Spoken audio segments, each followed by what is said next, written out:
Hello everyone, my name is Big Head Code, and if you've seen my videos on the real-world origins of Street Fighter, you'd know that some of gaming's most iconic characters are based on actual people or characters from other forms of media.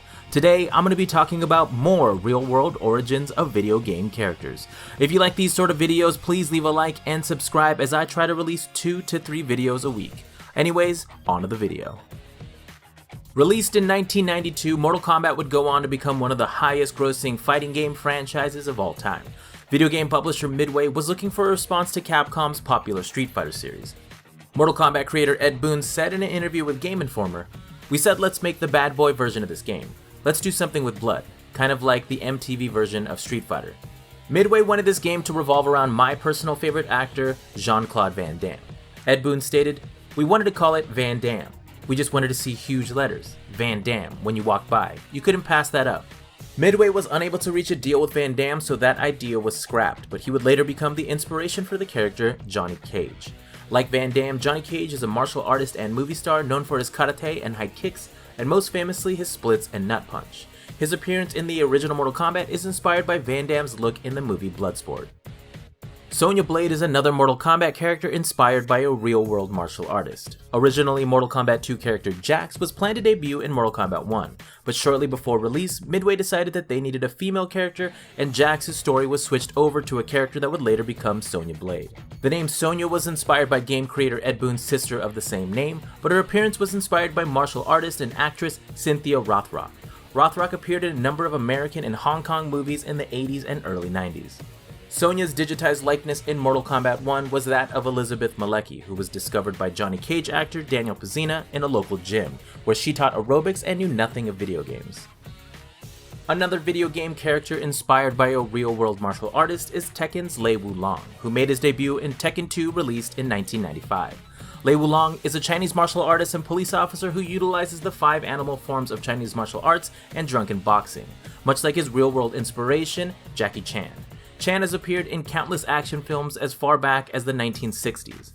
Like Wulong, Chan uses different animal styles in a number of his movies, and most notably Drunken Style Kung Fu, which he made famous in his film series Drunken Master.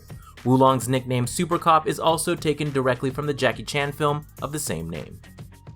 Kratos made his debut in the game God of War released in 2005. He is a Greek demigod being the son of Zeus and a mortal woman.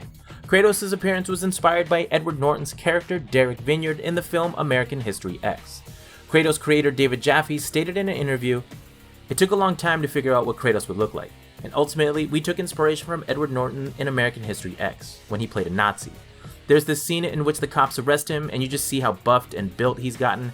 I showed that to the artist and said, okay, that sense of power and aggression that you just see in his face, can we somehow take that and the essence of what he's exuding and somehow turn that into a character that fits into this Greek world of mythology?"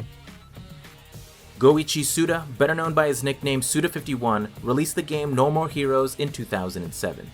No More Heroes was an insane action-adventure game that followed protagonist Travis Touchdown. Touchdown is depicted as being a hardcore otaku and becomes an assassin after running out of money to buy video games. His look was based on actor and stuntman Johnny Knoxville. Knoxville became famous in the early 2000s as co-creator and star of the MTV show Jackass. Suda51 would often show the clip from Jackass of a baby alligator biting Knoxville's nipple to give his staff an idea of what kind of person Touchdown was. Hands down the most recognizable mascot in all of video games, Mario made his debut in the 1981 arcade game Donkey Kong, although he was only known by the name Jumpman. It was revealed in the 1993 book Game Over that the name Mario was inspired by the landlord of the warehouse Nintendo had rented as their American headquarters. During the development of the game Donkey Kong, landlord Mario Segali paid Nintendo of America a visit to collect some overdue rent. Reports say he berated Nintendo of America president Minoru Arakawa in front of his employees, and following this, they decided to immortalize Segali by changing Jumpman's name to Mario. Originally designed as an option for Sega's new mascot, Dr. Robotnik made his game debut in 1991's Sonic the Hedgehog. Robotnik is described as being a certifiable genius and is seeking the Chaos Emeralds in order to turn all the animals inhabiting South Island into robots for him to control, even though he could probably just build a bunch of robots. In 1990, Sega president Hayao Nakayama wanted to create a franchise to rival Nintendo's Super Mario. A contest was held among the Sega staff to design this new mascot, and game designer Naoto Oshima submitted a drawing of an egg-shaped man wearing pajamas that resembled Theodore Roosevelt. Oshima has stated that the Roosevelt similarities were unintentional, but their resemblance is undeniable. Though this design did not win the mascot contest, another of Oshima's designs, a hedgehog named Mr. Needlemouse, would eventually become Sega's most iconic character, Sonic the Hedgehog. That's all for today, but there's plenty of other characters I have yet to cover. If you know of any other video game character origins, please leave them below in the comments and maybe I'll cover them in future videos. My name is Big Head Code, and thank you again for watching.